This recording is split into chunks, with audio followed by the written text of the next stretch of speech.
Subscribe now and press the bell icon. Never miss an update. Hello friends, कैसे हैं आप सब। I hope सभी लोग बहुत अच्छे से पढ़ाई कर रहे होंगे, एंजॉय कर रहे होंगे। इस फेस्टिव सीजन में you all are enjoying well. So खूब मेहनत करो, खूब एंजॉय करो। एंजॉय करने के टाइम में तो एंजॉय करना चाहिए, है ना। मेहनत करने के टाइम में मेहनत करना चाहिए, ठीक है। सो अभी आप सभी थोड़ा थोड़ा फ्री होंगे, थोड़ा थोड़ा व्यस्त होंगे, तो अपनी इस व्यस्तता से थोड़ा सा टाइम निकालें और आज का जो बहुत अच्छा एक इंटरेस्टिंग टॉपिक आपके लिए लेके आया हूँ। बहुत सारे लोग कई बार कहते हैं कि सर ये चीज़ हमसे बनती नहीं, कैसे करें, क्या करें। तो दैट इज क्लोज टेस्ट, ठीक है। CLOZE, cloze test. इंग्लिश में कई सारे लोग ऐसे हैं कि बोलते सर ये कैसे आया, क्या आया, समझ में नहीं आ रहा। एक तरीके के कई लोग कहते हैं फिल इन द ब्लैंक्स है, कह सकते हैं कि वो फिल इन द ब्लैंक्स भी है, बट ठीक है। वो फिल इन द ब्लैंक्स ऐसे हैं कि एक या दो नहीं होते, करीब 8 या 10 होते हैं, और वो पूरी कहानी को कंप्लीट करने के लिए बहुत इंपॉर्टेंट होते हैं। लाइक एक कोई कहानी है, उसमें थोड़ा सा एक ब्लैंक छोड़ दिया गया है हर एक लाइन के बाद, और आपसे कहा गया एक काम करो, इसको रख दो और ऐसा ही कर दो।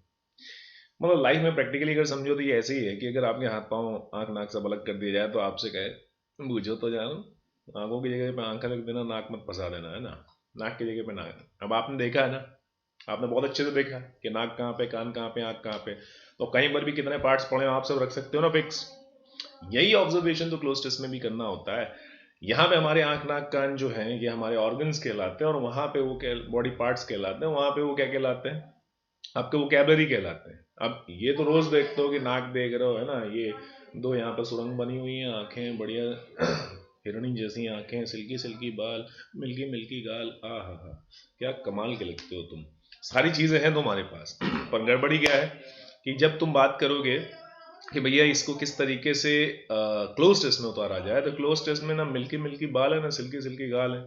ये चीज थोड़ा उल्टा हो गया। हाँ, ये चीज ऐसी है कि अगर ये प्रैक्टिकली आपको इनका नाम मालूम है तो उनका भी कुछ और चीजों का भी नाम मालूम होना चाहिए, तब जाके तो आप कहानी पूरी कर पाओगे, राइट। तो कहानी पूरी करने के लिए वो जो छोटे छोटे वो कैप्स होते हैं उनको ऑब्जर्व करना होता है। जैसे आप अपने हाथ पांव को ऑब्जर्व करते हैं, उनके नाम, कई लोगों को तो उनके नाम भी नहीं मालूम होते, है ना। देखा सबने, बट नाम पता करने में थोड़ा टाइम लग जाता है ना, इसलिए कई सारे लोग उस टाइम को वहां इन्वेस्ट नहीं कर पाते। आपको थोड़ा थोड़ा ऑब्जर्वेशन करना है क्लोज टेस्ट के लिए या किसी भी चीज के लिए। वोकैबुलरी का होना बहुत जरूरी है, ठीक है। वोकैबुलरी आएगी, क्लोज टेस्ट आएगा। अब देखो इसमें टेस्ट क्या होता है, वोकैबुलरी का होता है, मैंने अपने शब्दकोश का होता है। अब आपके बीच में लड़ाई हो गई दो लोगों के बीच में, आपको भयंकर गुस्सा आया, आपने बोला मैं तेरी नाक तोड़ दूंगा, है ना। तो अब क्या बोलूं, आई क्रैक योर नोज, तुम्हारी नाक तोड़ दूंगा। क्रैक करना मतलब दरार आ जाएगी, है ना। वैसे मारोगे तो दरार ही आएगी, कोई हेल्प तो हो नहीं तुम ये मार दे नाक ही उकड़ गई और बोले ले मैदान खाली, ले खाद डाल देता हूँ अगली उगाएगी। ऐसा तो होगा नहीं, ठीक है। अब टीथ हो गया, ठीक है, या फिर आपका हेयर हो गया, कई सारी ऐसे वर्ड्स हैं, ऐसे इन्हीं वर्ड्स को मिला के तो वोकैबुलरी कहा जाता है मेरे भाई। और इसी वोकैबुलरी का यूज करना है आपको क्लोज टेस्ट में, है ना। सबसे बड़ा तो यहीं पे बता देता हूँ, क्लोज टेस्ट में CLO ऐसी नहीं होता। यहाँ पे अगर इस तरीके से लिखा जाए तो कई सारे लोग क्या करेंगे, इस तरीके से CLO-E। तो यहाँ पे ऑप्शन में A आया S, B आया Z, C आया ZE, D आया नन।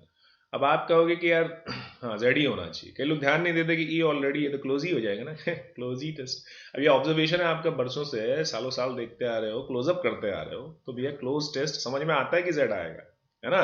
ये प्रिंसिपल ऑफ क्लोजर से बना है। प्रिंसिपल ऑफ क्लोजर पहले के अंग्रेज के जमाने के जो लोग थे अपने रिलेटिव्स के लिए ये क्लोजर वर्ड यूज किया करते थे। धीरे धीरे अंग्रेजों ने देखा इसको हम एक टेस्ट के फॉर्मेट में भी ला सकते हैं, लोगों का देख लेते हैं कि भैया वोकैबुलरी कितनी आती है। इन्होंने इसको भी डाल दिया, बोले लो पढ़ाओ पढ़ाओ पढ़ाओ, हम तो पढ़े लिखे पहले ने, इनको पढ़ाओ। तो इसमें क्या होता है कि क्लोज टेस्ट में एक बढ़िया सी कहानी देंगे, उस कहानी में छोटे छोटे ब्लैंक्स छोड़ देंगे, टोटल लेके मान के चलो 10 ब्लैंक्स छोड़ देंगे। आपके SSC के एग्जाम्स में 4 ऑप्शन दे देंगे, बैंक एग्जाम में 5 दे देंगे, मतलब वेरी करता है 4-5 ऑप्शन। तो अब आपको 4 मिले 5 मिले डजेंट मैटर, कितने भी ऑप्शन मिले, आपको तो उनमें से एक चूज करके वहां फिट करना है। अब आप कहोगे कि चूज कैसे करें, देखो अलग अलग तरीके की कहानियां हो सकती है ना। कोई नैरेटिव हो सकती है, मतलब उसमें हो सकता है कि किसी कहानी का वर्णन हो, कोई सटायरिकल हो सकती है, व्यंग्यात्मक हो सकती है, कोई ऐसी हो सकती है जिसमें लॉडेटरी हो, प्रशंसा हो, वाह वाह मेरा लाल, क्या काम किया तुमने, मजा आ गया। ठीक है, ऐसी कोई कहानी लिखी हुई है तो वैसे ही वर्ड्स यूज करोगे ना। अब किसी की डेथ हो गई तो आप हंस रहे हो अरे रे मर गया, तो तुमको पटक पटक के मारेंगे, है ना। अगला निशाना तुम्हारा ही होगा कि उसके बगल में कॉफी एक और बना देंगे। और किसी की खुशी में तो हैप्पी बर्थडे। अब ऐसा रो के करोगे तो माहौल के हिसाब से एडजस्ट होना पड़ेगा ना। कहते हैं ना, हंस के देखना और देख के हंसने में जो फर्क है वही उस बर्थडे और उस मैयत के माहौल में फर्क है, समझ गए ना। तो जब भी कभी ऐसा माहौल देखोगे उसके हिसाब से वर्ड्स यूज करोगे। तो आपको ये चेक करना है कि जो आपका पैसेज है वो कैसा है, कहानी कैसी है। अगर नेगेटिविटी में जा रही है तो नेगेटिव वर्ड्स चूज करो, पॉजिटिविटी में जा रही है तो पॉजिटिव वर्ड्स चूज करो। ठीक है, चूज भी तो वही करोगे, चॉइस भी तो वही रखोगे ना जैसी कहानी होगी। बात समझ गए। और फिर टेंस का भी ध्यान रखना है। टेंस का क्यों ध्यान रखना है, अब जब कहीं पे हेल्पिंग वर्ब लिखी है वॉज और तुमने यहाँ पे क्या लिख दिया है प्ले, तो वॉज प्ले फुटबॉल का भी होता है। एक एग्जाम्पल बता रहा हूँ, वॉज प्लेइंग फुटबॉल होता है ना। या हैड लिखा है तो आपने हैड प्ले फुटबॉल कर दिया। अब बच्चा बच्चा जानता है, बचपन से जानता है, जब से उसने टेंस पढ़ना शुरू किया है कि भैया हैड हैज हैव इन सभी के साथ वर्ब की थर्ड फॉर्म आती है। तो अब हमें क्या पता पड़ा, ये ब्लैंक के पहले कुछ हिंट भी होती है। तो ब्लैंक के आजू बाजू निहार लेना। जैसे कभी अपने घर से घुसने से पहले किसी के घर में घुसते हो या अपने ही घर में घुसते तो झांक लेते हो ना, कोई है तो नहीं, हाँ ठीक है, चलो घुसते। तो झांकना क्यों जरूरी है, ये देखना कि कोई देख तो नहीं रहा ऐसा दूरबीन लगा के, हाँ ये आया अभी आया। वो झांकना जरूरी होता है, यही झांकना इस क्लोज टेस्ट में आपकी हिंट्स होती हैं। तो क्या क्या चीजें याद रखनी है आपको प्यारे बच्चों, पहले तो टेंस का ध्यान रखना है, दूसरा पॉजिटिविटी और नेगेटिविटी का ध्यान रखना है, तीसरा सबसे इंपॉर्टेंट जो सबसे पहले करना है कि स्टोरी लाइन कैसी चल रही है वो देखना है। ठीक है, इस स्टोरी लाइन की एक पिक्चर दिमाग में बना के चल दो। ठीक है, ऑब्जर्वेशन बहुत जरूरी है। कुछ कहानी ऐसी होंगी जो आप पढ़ते पढ़ते दिमाग में इमेजिन करोगे, हाँ यार ऐसा हुआ ऐसा, अच्छा कुछ तो गड़बड़ गया, कुछ तो गड़बड़ है, इसने बोला है कि अंधेरी रात में गुफा के अंदर जा रहा, क्या करने जा रहा हो, मैं वहां तो दरवाजा भी नहीं तोड़ोगे क्या तो फिर तो दूसरा कुछ कुछ तो करना पड़ेगा। तो ये सारी चीजें आपके दिमाग में होनी चाहिए। ठीक है, तो इसका पर्पस क्या है, पर्पस सिंपल सा है, मिसिंग आइटम आप किस तरीके से वहां सही तरीके से रख पाते हैं नहीं, ये देखना। ये आपकी एबिलिटी को देखता है कि आपके अंदर वोकैबुलरी और इन सब पार्ट्स ऑफ स्पीच की जो नॉलेज है वो सही है या नहीं। पार्ट्स ऑफ स्पीच का मतलब क्या हुआ, अब जैसे राम लिखा हुआ है तो Ram is a good boy होता है ना।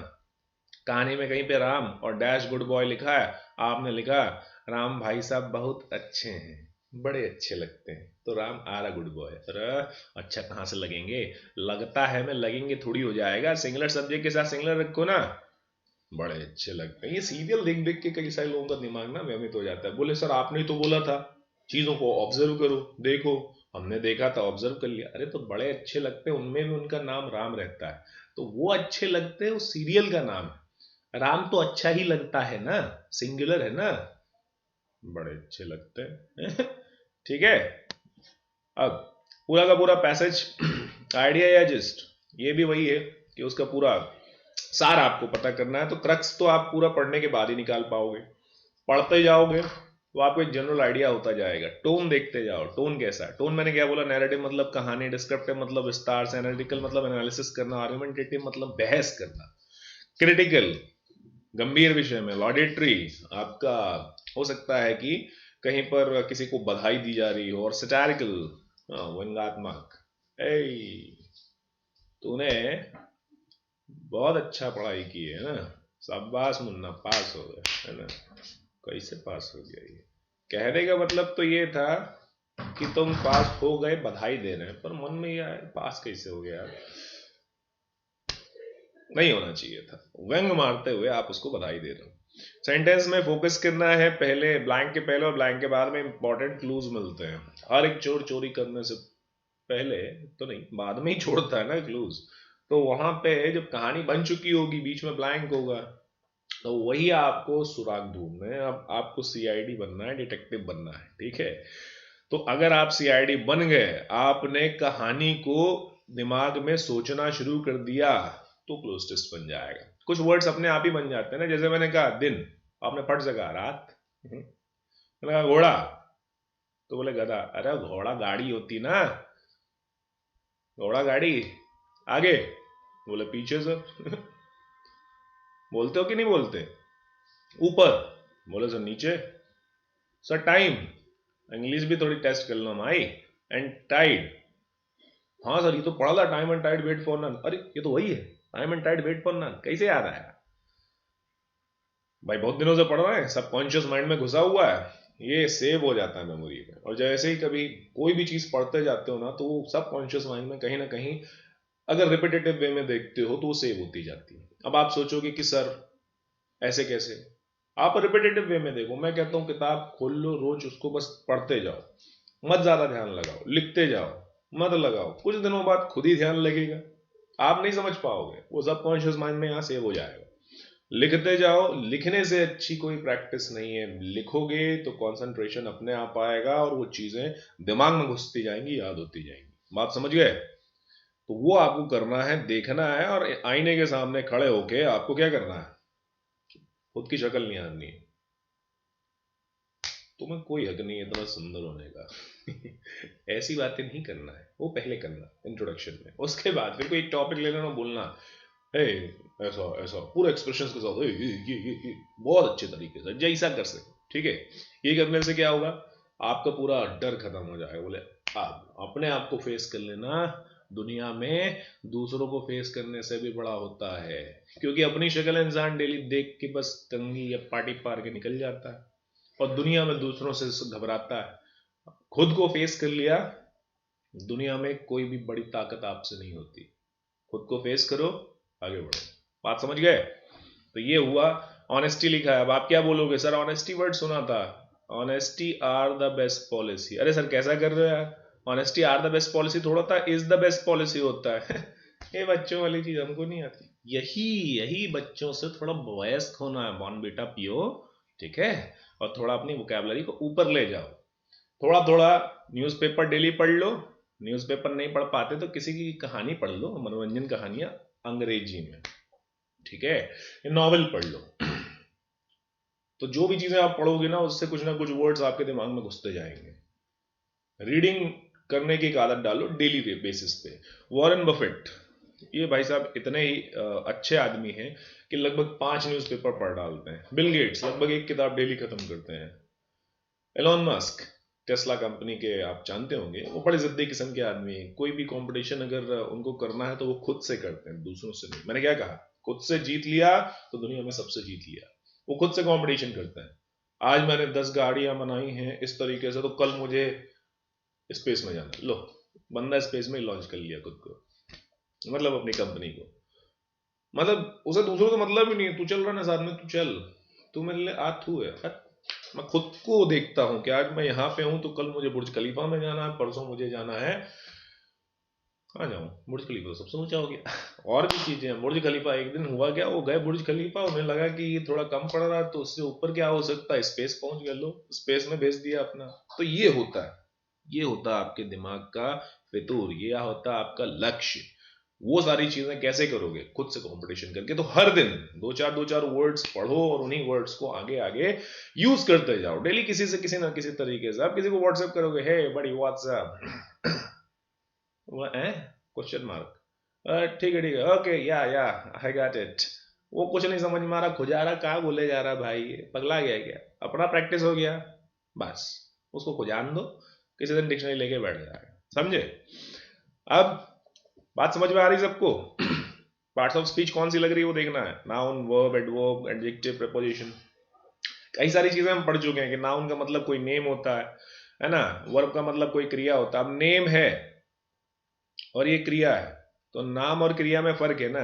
नाम जो बताता है वो किसी भी चीज का नाम हो सकता है, person, place, thing, idea, concept. आप कहोगे सर एब्स्ट्रैक्ट जो चीज है, अरे जो नहीं दिखती उसका भी तो नाम होता है, भूत, बोले हमको वो दिखा था और वो हमारे पीछे पड़ गया, हम उससे वहां भागे और वो हो गया, अरे वो कौन था भाई, वो का नाम बताएगा, तो नाम बोला भूत, और जब वो बोला था तो वो का भी कोई एक मतलब है, वो प्रोनाउन होता है, लेकिन वो सच था, प्रोनाउन है, वो कौन था नहीं पता, नाउन की जगह पे ही तो प्रोनाउन यूज किए जाते हैं।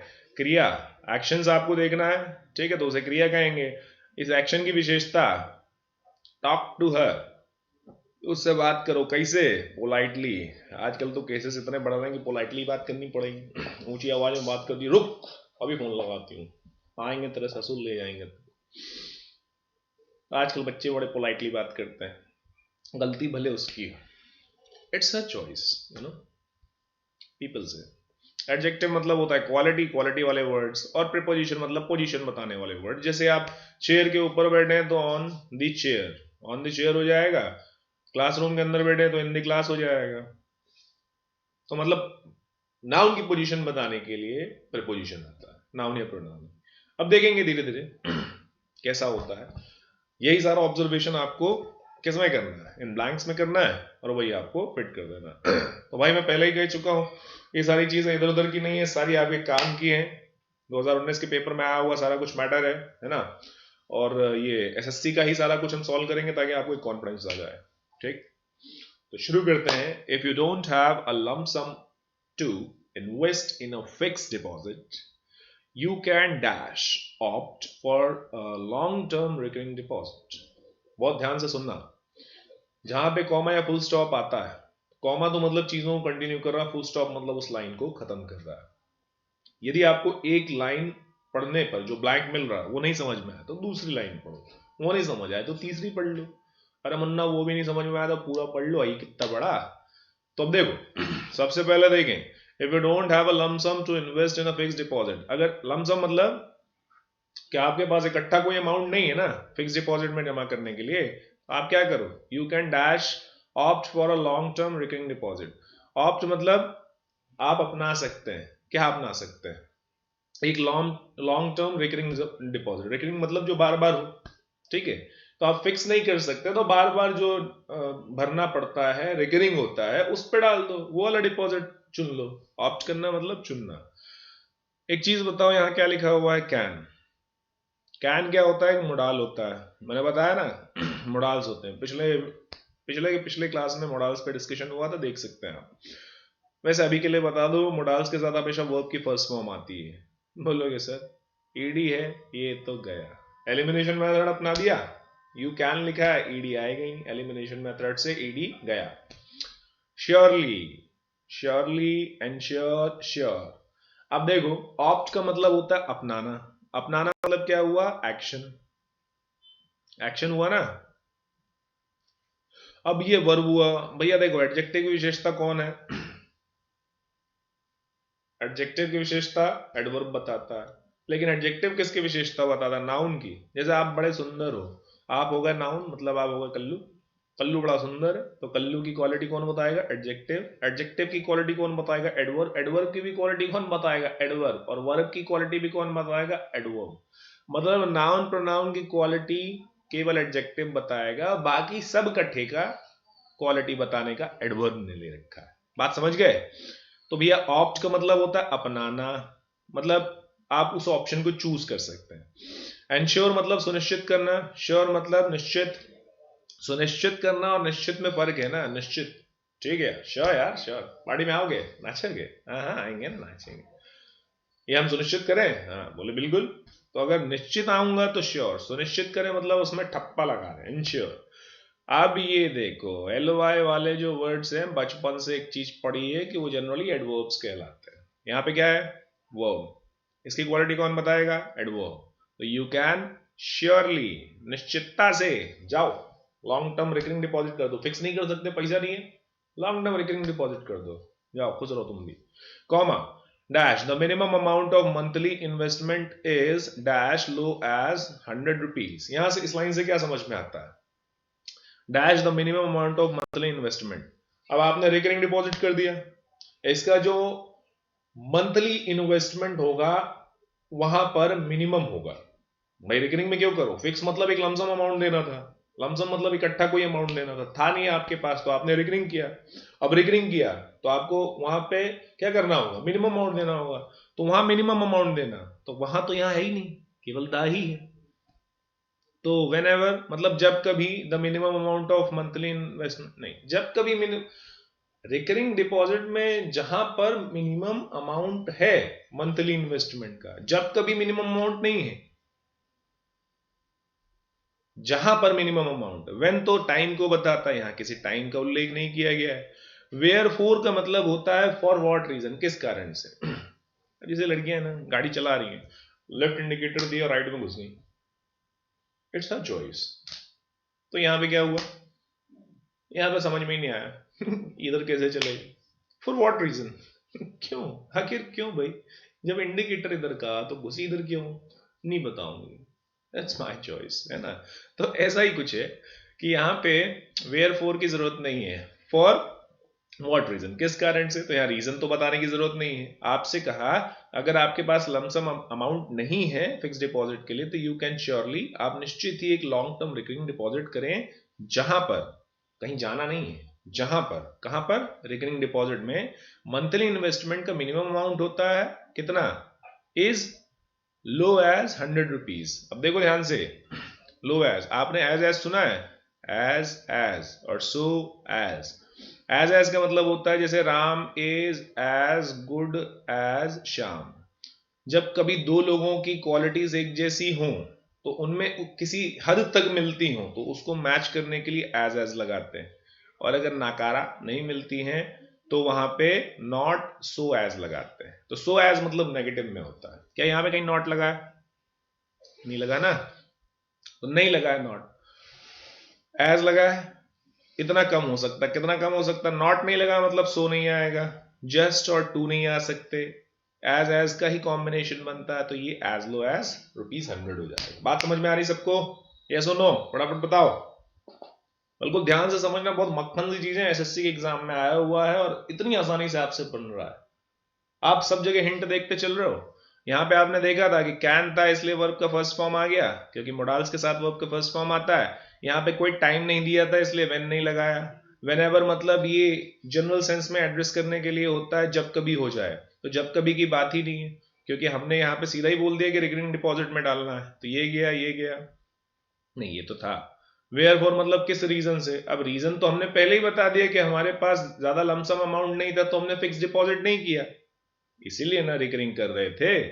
तो फिर वेयर फोर की जरूरत क्या है, यहाँ पे कोई टाइम मेंशन्ड है नहीं है, किसी समय की बात कर रहे हैं नहीं, तो व्हेन भी नहीं आएगा, केवल क्या आएगा, वेयर। ऐसे ही नीचे आए तो हमने देखा कि एज का एक पेयर बनता है और सो एज का बनता है, तो सो एज नेगेटिव होता है, नॉट चाहिए होगा, नॉट है क्या यहाँ पे, नहीं, as low as, clear. At the end of the dash you get back the amount invested, आपका जो भी अमाउंट आपने इन्वेस्ट किया था वो इसके अंत में मिल जाएगा, किसके अंत में मिल जाएगा, समय के अंत में।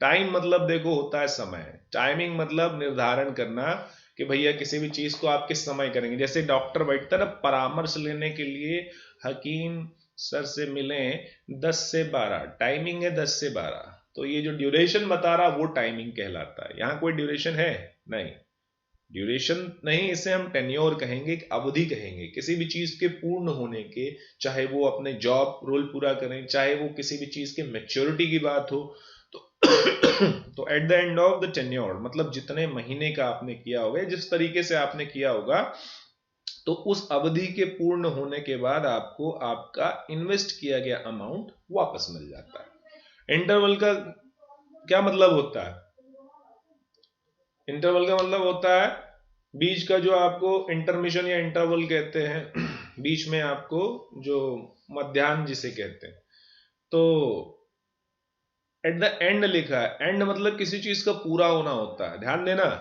हिंट बोल रहा था मैं, कोई भी चोर चोरी करने के बाद सुराग छोड़ देता है, कहानी लिख दी ने सुराग छोड़ दिया है। एंड ऑफ मतलब अंत बोल रहा है, अंत में कभी मध्याह्न नहीं आ सकता, अंत में कभी मध्य आ सकता है, लास्ट में कभी बीच आ सकता है क्या, नहीं, लास्ट लिखा है, एट द एंड लिखा है ना, क्या लिखा है, एट द एंड ऑफ, तो फिर इंटरवल तो आ ही नहीं सकता।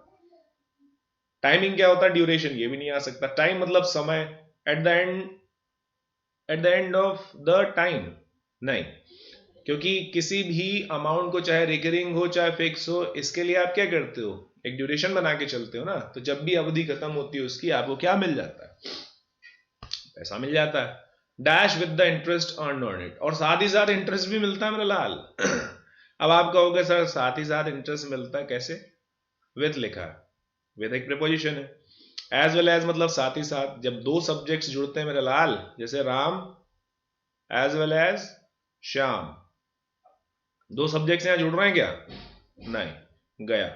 बिसाइड्स मतलब के अलावा, किसके अलावा, you get the amount invested besides with the interest. अब बिसाइड्स ऑलरेडी एक क्या है, प्रीपोजिशन है। क्या दो प्रीपोजिशन एक साथ आ सकते हैं? मैंने चीख चीख के कई बार कहा है, ना दो नाउन एक साथ आ सकते हैं, ना दो प्रीपोजिशन, ना दो वर्ब एक साथ आ सकते हैं। आ सकते हैं क्या?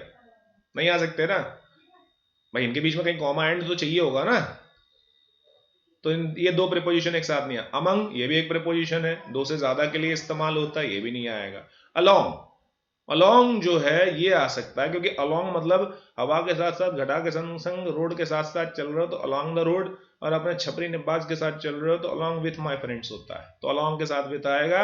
और यहाँ पे आपने जीत लिया है आज का पुरस्कार, और क्लोज टेस्ट यहाँ पे आपने बहुत अच्छे से समझ लिया है। बात समझ में आ गई सबको? क्लियर हुआ? ये सुनो,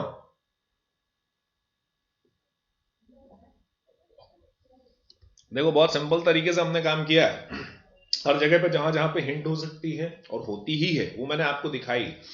अब यही ऑब्जर्वेशन आपको डे टू डे लाइफ में, रियल लाइफ में भी करना है। रियल लाइफ मतलब जब रियल टाइम में आप पेपर सॉल्व कर रहे होंगे तब। बात समझ में आ रही है? कहां कहां पे छोटी छोटी सी चीजें हैं। क्लोज का मतलब ये होता है चीजें बड़ी पास में होती हैं, है ना, एकदम लिप टू लिप करती है ना, तो लगता है कि इसको दूर कैसे करें, मतलब इसके पास जो एकदम यहाँ पे कौन मिलेगा, इतना भी नहीं चाहिए, जो एकदम एग्जैक्ट मिलता हो ना ऐसे लिप टू लिप, ये वाला चाहिए होता है। वो कैसे जोड़ोगे? थोड़ी सी प्रैक्टिस, थोड़ी सी लगन, थोड़ा observation equals to cloze test, बन जाएगा आपसे, है ना। देखो कितनी इजीली आपने कर लिया। यहाँ पे मैंने दे दिया आपको, आप देख सकते हैं क्या है। चलो ये देख के बताओ। Imagination is not only the unique human capacity to envision, which is not. Envision का मतलब होता है imagine करना किसी चीज को। Imagination में मतलब यही होता है। Vision मतलब क्या होता है कि आपकी दृष्टि होती है, और envision मतलब इमेजिन करना। वो दूरदृष्टि कह सकते हैं एक तरीके से, बट इमेजिनेशन को कहा जाता है। Imagination is not only the unique human capacity to envision, which is not, and therefore the foundation of all invention and innovation. Actually ये है कि इमेजिनेशन जो है वो ह्यूमन कैपेसिटी का एक यूनिक, कह सकते हैं कि केवल वही एक यूनिक चीज नहीं है जो, नहीं इस तरीके से नहीं, इसको ध्यान से पढ़ते हैं फिर देखते हैं। Imagination is not only the human unique human capacity to envision which is not, and therefore the foundation of all invention and innovation. अभी जो मैंने आपको करके दिखाया ये आपके साथ एग्जाम में होता है कई बार। नहीं यार ये जो मैंने पढ़ा नहीं गलत है, नहीं इसका मैंने ये नहीं निकल के आ रहा है, हाँ नहीं कुछ और निकल के आ रहा है, एक बार और पढ़ लेता हूँ। ये 3 बार 4 बार कब पढ़ते हो? जब पहले से प्रैक्टिस नहीं। जब मैं बार बार इसी चीज को पढ़ूंगा, इसी की जैसी बहुत सारी मैंने चीजें देखी, तो क्या मेरे को कोई डाउट आएगा? नहीं आएगा। बार बार प्रैक्टिस करूं ना यार, एसटी दूं, स्पीड टेस्ट दूं, बहुत अच्छे से आए। तो इमेजिनेशन जो है वो ह्यूमन कैपेसिटी का एक यूनिक चीज है ना, जिससे जो चीज नहीं है उसको भी हम इमेजिन कर लेते हैं, ये इसका मतलब। और इसी कारण से ये ह्यूमन जो कैपेसिटी है एक अलग तरह की कैपेसिटी, जो नहीं है उसको भी सोच लेते हैं। भगवान है, रथ में चल रहे होंगे, ब्रह्मा जी होंगे, श्राप दे देंगे और बढ़िया दौड़ाएंगे नरक में, पकौड़े तलेंगे, हमारे कान निकाल के फुटबॉल खेलेंगे, बॉल निकाल के, पता नहीं फुटबॉल में जो एरिया बड़ा होगा वही खेलेंगे, तो कुछ तो करेंगे यार, बहुत बुरा करेंगे। तो यही जो इमेजिनेशन है, ये जो चीज नहीं है उसके बारे में सोचना, और इसीलिए हम सारे इन्वेंशन और इनोवेशन इस तरीके से कर सकते हैं। ये उसका एक बेस है, एक फाउंडेशन है ना। बात समझते हो? इमेजिनेशन ही फाउंडेशन है इन्वेंशन और इनोवेशन का। जो आविष्कार होते हैं, जो रचनाएं होती हैं, वो हमारी सब सोच कर दी जाए। अभी किसी ने सोचा था कि इलेक्ट्रॉनिक कार आएगी, सब लोग बातें कर रहे थे, लेकिन टेस्ला इन्होंने प्रूव कर दिया कि भैया इमेजिन किया तो कर लेंगे, तुम बस सोचते रहो, हम तो जो सोचें उसको बना के दिखाएंगे। और जो अगर उनने सोच के बना के दिखा दिया, मतलब हर वो चीज जिसकी आप कल्पना कर सकते हैं मेरे लाल, वो सामने आपको मिलेगी। मिलेगी का मतलब ये नहीं कि तुम लड़की कल्पना कर रहे हो कि हाँ मेरे को ये चाहिए, उसकी मत करो, वो बाद में सोचना। काम किसका? पहले आप अपना लक्ष्य सोचो। कोई लड़का लड़की के बारे में, लड़की लड़के के बारे में, कोई भी सोचिए, बट मेन मुद्दा क्या है कि अपने को चाहिए अभी अपना करियर हमारे सामने। ओ वांटेड मूवी का डायलॉग था ना, तो उसके पीछे भागेगा, वो उसके पीछे भागेगी, तो उसी के पीछे भाग जिसके पीछे वो भागेगी, तो वो सबके पीछे, सब तेरे ही पीछे भागेंगे, है ना। तो आगे बढ़ो। In dash arguably most transformative and revelatory capacity It is dash power that enables us to dash with humans whose experiences we have dash shared. मैंने एक चीज यहाँ पे देखी कि ये जो चीज लिखी हुई है इसको मैंने पूरा पढ़ लिया, क्योंकि लाइन छोटी थी तो मैंने सोचा पूरा पढ़ लेते हैं, कभी आपके साथ भी हो सकता है आपको नहीं समझ में आए एक बार में तो आप नीचे तक आ जाएगी। तो इमेजिनेशन से इनोवेशन तक जो पहला वाला पॉइंट है, मतलब लाइन है, वो हमने यहां तक कंप्लीट कर लिया, और इससे हमें पता चलता है कि इमेजिनेशन एक ह्यूमन बॉडी की यूनिक कैपेसिटी है, क्षमता है, जिससे इमेजिन कर सकते हैं वो जो नहीं है, और इसी कारण से जो भी इन्वेंशन या इनोवेशन होते हैं उसका ये आधार बनता है। बस ठीक है। And dash arguably most transformative, अब यहां क्या होना चाहिए, in its, in his, in their, in our. फटाफट बताओ, फटाफट बताओ, बात किसकी हो रही है यहाँ पे, इमेजिनेशन की। इमेजिनेशन कोई मेरी गर्लफ्रेंड तो है नहीं, है ना, कि ये फीमेल होगी तो मैं इसके लिए हर लगा दूं। ओ हर तो है भी नहीं, मतलब बॉयफ्रेंड नहीं, वो नहीं होगा भाई, नहीं, वो मेरा नहीं है, तो ये हिज हट गया, देयर सिंगुलर है तो ये भी हट गया, अवर सिंगुलर है तो हट गया, साफ मिलता है क्या, इट्स, क्योंकि ना तो ये मेल है ना तो फीमेल है मेरे लाल, जब ये दोनों ही नहीं है तो क्या बचा, इट्स। बचपन से पढ़ते आ रहे हैं भैया, जहां मेल हो वहां ही लगा दो, जहां फीमेल वहां शी चिपका दो, और दोनों ना मिले तो बाबा इट लगा दो। तो in its arguably most transformative, so all and how. Revelatory मतलब होता है रहस्योद्घाटन, मतलब रहस्योद्घाटन मतलब रहस्य का उजागर होना, ठीक है। तो it's arguably most transformative and revelatory capacity, इसकी दो क्वालिटीज हैं, किसकी, इमेजिनेशन की। एक तो मोस्ट ट्रांसफॉर्मेटिव, किसी भी चीज को ट्रांसफॉर्म करना, बदल देना, मतलब ट्रांसफॉर्मर्स देखा ना, आई एम प्राइम, कौन सा प्राइम रहता है, वो कोई प्राइम रहता है, ठीक है, वो ट्रांसफॉर्मर्स में रहता है, तो वो ट्रांसफॉर्मेटिव है। और रेवलेटरी कैपेसिटी, कैपेसिटी किसकी है, इमेजिनेशन की। कहां बताई, इट्स आर्ग्यूबली, मतलब इसमें बहस होती है इसकी एक जो चीजों को बदल देने की और रहस्य उद्घाटन करने की कैपेसिटी। ऑब्वियसली मैं कह रहा हूं कि कार उड़ने वाली नहीं हो सकती है, तो रहस्य हुआ ना, एक तरीके के लोग मन में कौतूहल, कार उड़ेगी, कार उड़ेगी, कार उड़ेगी, कैसे उड़ेगी, उसने उड़ा के दिखा दी, तो इतने सालों से जो रहस्य था ये 10 साल में इसने उड़ा के दिखा दी, ये रहस्य उद्घाटन है। तो ये इसकी दो क्वालिटीज हुई, ट्रांसफॉर्मेटिव एंड रेवलेटरी, ये क्या है, क्वालिटीज। तो इसमें क्या हो जाएगा, and revelatory capacity. It is dash power that enables us to dash with humans whose experiences we have dash shared. It is dash power, कौन सी पावर है, it is so power ना, so beautiful सुना था, power मतलब तो हो गई आपका ताकत, तो नाम हो गया। पावरफुल होता तो क्वालिटी होती ना, एडजेक्टिव में अगर आपको ज्यादा अच्छे से नहीं पता तो ये ब्यूटीफुल, यहां जहां फुल होता है अक्सर उसे क्या कह देते हैं आप, एडजेक्टिव। ऐसे और भी बहुत सारी चीजें हैं, जैसे आपने ऑडिटोरियम कहा, तो ऑडिटोरियम, जो होता है यम, ये होता है आपका नाउन, तो ये ऑब्जर्वेशन के ऊपर है। तो पावर यहाँ पे ताकत है, ताकतवर नहीं है, इसलिए हम सो ब्यूटीफुल तो कहते हैं जब क्वालिटी बताते हैं, सो पावरफुल हो सकता था पर ये पावर है ना, ऑब्जर्व किया ना, किसी को देखा यू आर सो ब्यूटीफुल, ये ऐसा कहते हो ना, तो यहाँ ब्यूटीफुल है नहीं, पावरफुल है नहीं, तो सो नहीं आएगा, ले गया। Few power that enables us, few जो होता है मेरे लिए वो फ्यू होता है, अ फ्यू होता है और द फ्यू होता है। ये किसके लिए होता है, ये डिटरमाइनर्स कहलाते हैं, ये क्वालिटी बताने के काम करते हैं। जैसे आपने फ्यू बुक्स कहा है ना, या अ फ्यू बुक्स कहा, तो ये सब चीजें क्वालिटी बताने का काम करते हैं। यहाँ तो अभी क्वालिटी बताने, क्वांटिटी, सॉरी क्वालिटी नहीं क्वांटिटी बोल रहा हूँ, क्वांटिटी बताने का काम करते हैं। अभी क्वांटिटी की जरूरत है क्या, little, it is little power, little मतलब ना के बराबर, दोनों नेगेटिव सेंस दे रहे हैं मेरे लाल। पावर है तो ताकत है, तन की शक्ति, मन की शक्ति, टिन टिन टिन, तो ये जो है ताकत है। और ताकत जो है यहाँ नेगेटिविटी तो कहीं आसपास दिख नहीं रही है, इमेजिनेशन कर रहे हैं, भूत सोच रहे हैं और भूत को लाके स्क्रीन पर खड़ा कर रहे हैं, तो ये सब चीजें पॉजिटिव वे में चल रही है ना, कहीं नेगेटिविटी है। और जब नेगेटिविटी नहीं है तो नेगेटिविटी फैलाने वाले वर्ड्स भी नहीं आएंगे लल्ला, ये दोनों गए। सो की जरूरत है नहीं, क्योंकि you are not so beautiful, कहीं आपकी क्वालिटी दी नहीं, तुम सो लगाएंगे ही नहीं, जाओ।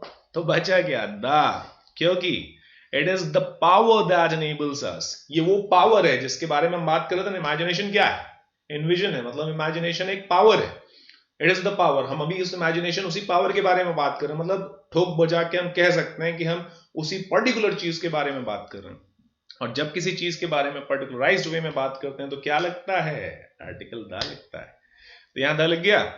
It is the power that enables अस, ये वो शक्ति है जो हमें इस काम को करने देती, enables us to empathise, discuss, assimilate, guide. Guide करना मतलब आपने गाइड देखी होगी ना, मुसाफिर यारो, ये लाल किला घुमा देना, हाँ एक कदा लाल किला लाल किला लाल किला लाल किला, 10 रुपए 10 रुपए 10 रुपए में पूरा लाल किला, ऐसे कहते हैं ना, वो गाइड होते हैं। नहीं, कुछ अच्छे से भी बोल देते हैं, ठीक है। एसिमिलेट का मतलब क्या होता है, अपनाना। मतलब किसी भी माहौल में आप है ना, या कोई हेरिटेज है, कोई भी आपका कल्चर, उस कल्चर को आप अपनाते हैं। तेरे जैसे लाखे मिले होंगे मुझको पिया जब भी मेट, उस गाने में देखा ना आपने, वो जब नाचती है तो बढ़िया, कहीं कुछ चिपड़ी, कहीं कुछ वो पहाड़ी वाला पहन लेती है। आप जैसे कहाँ गए, कश्मीर गए, तो आपने वो वाला परिधान पहन लिया है ना, और आप पहुंच गए कहीं, मतलब किसी और जगह पहुंच गए जहां भयंकर गर्मी लग रही, तो आप कच्चे में पहुंच गए। मतलब जगह जगह के हिसाब से परिधान आप बदलते हैं ना, तो उसे अपनाना कहते हैं, एसिमिलेट करना कहते हैं। तो it is the power that enables us to dash with humans, humans के साथ अपनाते हैं हम वो experiences we have dash shared. इसका मतलब समझे क्या है, समझाता हूं, छोटी सी line. It is the power, ये तो समझते हो ना कि ये एक पावर है, यही इस पावर की हम बात कर रहे हैं ना, तो स्पेसिफिक वे में द हो जाएगा। It is the power that enables us to dash with humans whose experiences we have dash shared। अच्छा चलो, यहां नहीं बन रहा, यहां नहीं बन रहा है, बनना तो चाहिए। टू के साथ वर्ब की फर्स्ट फॉर्म आती है, ठीक है, चलो देखते हैं, हमको नहीं समझ में आया। यहाँ हैव के साथ वर्ब की थर्ड फॉर्म आती है, यहाँ पे कोई थर्ड फॉर्म जैसा है ही नहीं, लो यहां से भी गए।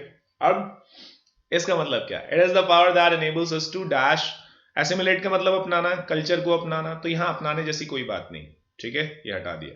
डिस्कस विथ ह्यूमंस, इतने सारे लोग हैं, उनके साथ क्या डिस्कस करोगे यार तुम, 1 to 1 थोड़ी कॉन्वर्सेशन चल रहा है। ए सुन, क्या बोलता हूं मैं, अरे तो रुक जा रे, एक नहीं हूं मैं, बहुत सारे लोग हैं। अब एक आदमी बैठे किस किससे डिस्कशन करेगा भैया, नहीं कर सकता, हटाओ। गाइड भी नहीं कर सकता, ह्यूमंस लिखा है, ह्यूमंस लिखा है, एक गाइड लेकिन सबको थोड़ी दौड़ा लेगा। तो एम्पैथाइज हो जाएगा। एम्पैथाइज का मतलब समझते हो, अरे नहीं समझते।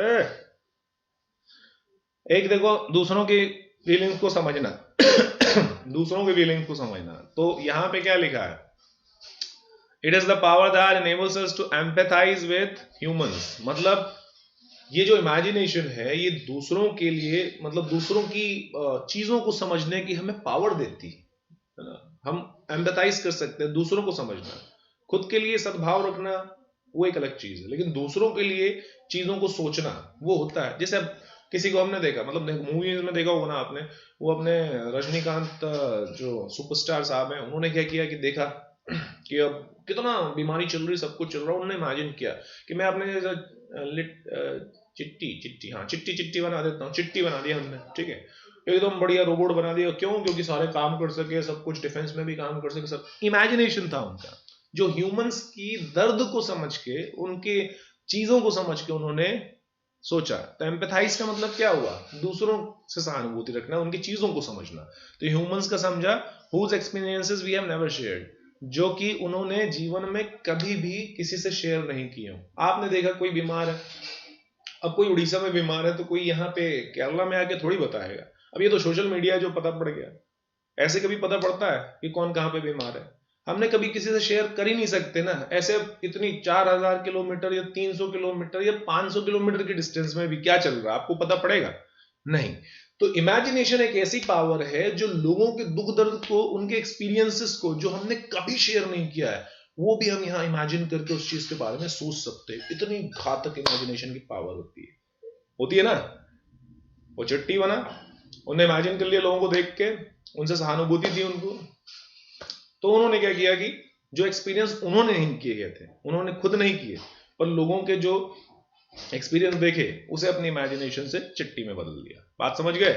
अब आप कहोगे सर यहाँ पे और भी वर्ड्स हैं, यही वर्ड्स हैं जो आपको बाकी सीखने के काम आएंगे। यहाँ नेवर कैसे आ गया सर, आपने कहा था कि ऊपर तो सब पॉजिटिव चल रहा है, नीचे नेवर कैसे आ गया। नेवर का मतलब ऐसा है कि नेगेटिव तो है, बट ये एक इस चीज को भी तो बताता है, वी हैव होपफुली शेयर्ड। अगर हमने शेयर किया होता तो इमेजिन करके हमें क्यों दूसरी चीजें बनानी पड़ती। Sooner we have sooner shared, sooner के यहाँ जरूरत ही नहीं है, क्योंकि हैव के साथ वर्ब की थर्ड फॉर्म आ सकती है, या हैव के साथ वो चीज आ सकती है जिसकी आप बात करें। नेवर शेयर्ड क्या लिखा है, क्यों बताऊं, क्योंकि शेयर क्या है यहाँ पे, एक तरीके से वर्ब है जो हमने किसी से शेयर नहीं किया है, और ये कहलाता है वर्ब का एडवर्ब। कौन सा एडवर्ब, एडवर्ब ऑफ फ्रीक्वेंसी। मतलब वो जैसे कभी लेट नहीं होता मैं, या वो कभी ऑफिस लेट नहीं आता, he never comes late. Army के लोगों को कभी भी कॉवर्डली, है ना, कॉवर्डली एक वर्ड आपने सुना होगा ना, कॉवर्ड तरीके से लड़ना नहीं सिखाया जाता। Army man are never taught to fight in a cowardly manner.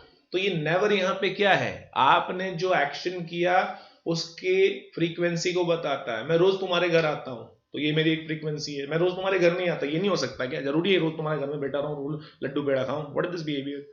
तो यहाँ पे उन ह्यूमंस के साथ जिनकी चीजें हमने कभी भी शेयर नहीं की हैं, ऊपर कहीं नेगेटिव नहीं चल रहा है, बट यहाँ पे नेवर क्यों आया है, फ्रीक्वेंसी बताने के लिए। ये वर्ब है, और वर्ब की क्वालिटी कौन बताता है, एडवर्ब। हमने कभी शेयर नहीं किया, उनकी भी चीजों को हम कर सकते हैं, सोच सकते हैं। स्पोराडिकली, स्पोराडिकली एक वर्ड है, ये बहुत कॉमन सा वर्ड है, इसका मतलब ओकेजनली होता है, बीच बीच में। तो क्या तुम बीच बीच में उनका जाके दुख दर्द बांटते हो, कहीं नहीं लिखा है, ओकेजनली भी नहीं है। होपफुली, आशा है। होपफुली की जरूरत क्या है, यहां पे मैंने कोई ऐसा बताया ही नहीं कि होपफुली आप उस चीज को कर दें। Hopefully shared. सूनर, यहां किसी समय की बात पाबंदी नहीं है, होपफुली की जरूरत नहीं है, सेट ही नहीं बैठ रहा ना। क्लियर हुआ। और सिंपैथी और एम्पैथी में क्या फर्क है, sympathy is when you share the feelings of another, बताया था ना अभी थोड़ी देर पहले, और एम्पैथी जब आप दूसरों की फीलिंग्स समझ तो जाते हो, बट जरूरी नहीं कि शेयर करो। सिंपैथी में शेयर कर सकते हो, बट एम्पैथी में नहीं करते हो। ये आज का वर्ड ऑफ द डे कह सकते हो, नोट कर लेना, बहुत ही कॉमन सी चीजें। कई बार लोग छोटी छोटी चीजों में, जैसे एडवाइस में फर्क नहीं कर पाते, ऐसी सी में। ऐसे ही एम्पैथी सिंपैथी, कई बार बोलते हैं मुझे तुमसे सिंपैथी है, मुझे तुम पे एम्पैथी है। बोले क्या, अबे क्या है, पहले एक बार डिसाइड तो कर ले, एम्पैथी है सिंपैथी है, पगलाए पड़ा है, देख चंकड़ बात। तो आपने बोला रुक अभी मैं पता करके आता हूँ, सर ने पढ़ाया था, सिंपैथी का मतलब होता है कि जब तुम दूसरों से फीलिंग शेयर करते हो दूसरों के, है ना, when you share the feelings of another, दूसरों के आपने फीलिंग शेयर कर ली है, पता तेरे को उसको चंकट पड़ दो, बेचारा बहुत रोया था, उसके गाल में 3 चांटों के निशान भी हैं, ये भगवान भगवान उसका भला करे। ये हो गया सिंपैथी, है ना। एम्पैथी का मतलब जो होता है आपने उसका दर्द समझ लिया, पता है उसको ना 3 चिंकट पड़े थे, तीनों गाल में उंगलियां हैं अभी भी। मैं समझ सकता हूँ क्योंकि मेरे पापा ने मुझे मारा था ना, तो दोनों गाल में 6 थे टोटल। आई कैन अंडरस्टैंड उसका आधा पेन, बट जरूरी नहीं कि आप उसको शेयर करो, आप खुद ही सोच रहे हो उसको मारा, मेरे को भी पड़ी थी, हाँ मजा तो नहीं आ रहा, दर्द तो हुआ होगा, पर ये अच्छा लग रहा है कि उसको भी पड़ी, तो आप शेयर नहीं कर दो। बात समझ गए। चल, it's and the empathise never, देखो सारी चीजें हमारे सामने है, हमने अभी क्या क्या किया, एलिमिनेशन मेथड भी अप्लाई किया कि नहीं, और एक कॉन्टेक्चुअल भी देखा। हम यहाँ पे क्या करते गए, ब्लैंक के आजू बाजू देखते गए, क्या हिंट मिल रही है। उसके अलावा हमने ये भी देखा सब्जेक्ट कैसा है, मतलब हम पार्ट्स ऑफ स्पीच के हिसाब से भी चले, और हमने बहुत ज्यादा इसमें मेहनत नहीं लगाई वर्ड्स को ढूंढने में, है ना। हम बाकी सबको एलिमिनेट करते चले गए, तो जो बचा वही हमारा आंसर हो गया। नेवर यहाँ पे एडवर्ब ऑफ फ्रीक्वेंसी की तरह काम किया, इसलिए यहाँ पे टेंशन मत लेना। कई बार सोचोगे कि सर सब पॉजिटिव चल रहा था, नेवर कैसे आ गया, तो मेरे लाल थोड़ा बहुत प्रैक्टिस करोगे तो बिल्कुल समझ में आ जाएगा। जैसे अभी मैंने बताया, बिल्कुल घबराना मत, नेवर क्यों आया है, क्योंकि यहाँ बाकी सारी चीजें सेट ही नहीं हो रही हैं। और कैसे पता चलेगा आपको, धीरे धीरे दो चार क्वेश्चंस करोगे मेरे साथ, सब पता पड़ेगा। बात समझ में आ गई। अभी तो शुरुआत, बिल्कुल टेंशन मत लेना 1% की भी। 5 में से सपोज आपको 5 के 5 ही करने, अगर एक भी नहीं समझ में आया तो आप इसे छोड़ सकते हैं, नेगेटिव मार्किंग नहीं करनी अपने को। 4 हमारे अच्छे से आने चाहिए, 5वां नहीं समझ में आया तो एट अ टाइम आप छोड़ सकते हो, पर वो भी नहीं छोड़ने दूंगा मैं, है ना। अभी जितना हमारा सेशन है उसमें सारा इतना भयंकर प्रैक्टिस करेंगे तो कुछ नहीं छूटेगा, ठीक है। तो अभी बिल्कुल लोड मत लेना, सभी के लिए एकदम ये थोड़ा नया नया होगा, इसलिए प्रॉब्लम लगेगी। बाकी फिर बाद में सब एकदम मक्खन मलाई जैसा होगा मेरे लाल। चलो चलो चलो चलो चलो अगला. If we accept the aim of education and the harmonious development of human personality, oh yeah, अगर हम एजुकेशन को ऐसा मान लें, कैसा मान लें कि ये मनुष्य की पर्सनालिटी के मतलब या विकास में बहुत अच्छे से काम करता है, वैसे एजुकेशन तो काम करता है. We observe that examinations fail to, हम ये ऑब्जर्व करते हैं कि जो हमारी परीक्षाएं होती हैं वो फेल टू क्या, फेल टू एक्सेस, एक्सेप्ट. अभी इतने अच्छे अच्छे वर्ड्स हैं ना यार, अगर इनको आप देखोगे ना तो इनमें सोचोगे कि सर कैसे होगा. ये जो ASSES है ना, इसके 2-3 मतलब हैं, जैसे गेन हो गया या फिर एंट्री, एंट्रेंस के लिए भी इसको यूज करते हैं, दोनों तरीके से इसको बोला जाता है. एक्सेप्ट करना मतलब स्वीकार करना, एक्सेप्ट मतलब को छोड़कर, और एक्सेस मतलब अधिकता, एक्सेसिव फैट. तुम्हारे पेट में इतना ज्यादा मांस बढ़ गया है, फैट वसा बढ़ गया है कि किस समय तुम्हारी तोंद फट जाएगी पता नहीं पड़ेगा, इसलिए कम खाया कर, कम फूसा कर रे, बहुत ज्यादा खाता है. ठीक है, तो बहुत सिंपल सी चीजें, quota magnitude nor neither to be doing. मेरे को लगता है कि ये सारी चीजें आप कर लोगे, तो क्या मैं आपको ये एज अ टेस्ट दे दूं, कर लोगे? जैसा अभी मैंने समझाया वैसे ही आपको करना है, एज अ टेस्ट कर लोगे ना, पक्का? इसके आंसर्स आपको देने हैं, कमेंट बॉक्स में दे देना. टेलीग्राम का जो चैनल है इंग्लिश मेराडो, वहां पर भी भेज सकते हो, मतलब ज्वाइन होके भेज सकते हो, ऐसे हवा में नहीं आएगा. नहीं तो एक और है English Mahindra live, English Mahindra live में भी आप दे सकते हैं, मतलब वो एक टेलीग्राम का चैनल है, वहां भी जुड़ सकते हैं. और ऐसे ही कुछ बेहद रोमांचक और अच्छी चीजों के लिए आप संपर्क में बने रह सकते हैं. आपके आगमन का धन्यवाद. आपसे मुलाकात होगी अगली कक्षा में, so please be ready. And yes, सारी चीज जो हमने पढ़ी है उसको रिवाइज जरूर कर लेना. मैंने कुछ चीजों पे बार बार बोला है, इसलिए नहीं कि आप उसको सुन के पगला जाओ, इसलिए कि उस पर ध्यान दो कि क्यों बोला है. ठीक है, बहुत अच्छे से वीडियो देखना, कहीं भी स्किप हो गया हो तो वापस से देख लेना, फिर तो समझ में आ जाएगा. ठीक, चलो फिर मिलते हैं नेक्स्ट क्लास में. Bye bye and take care.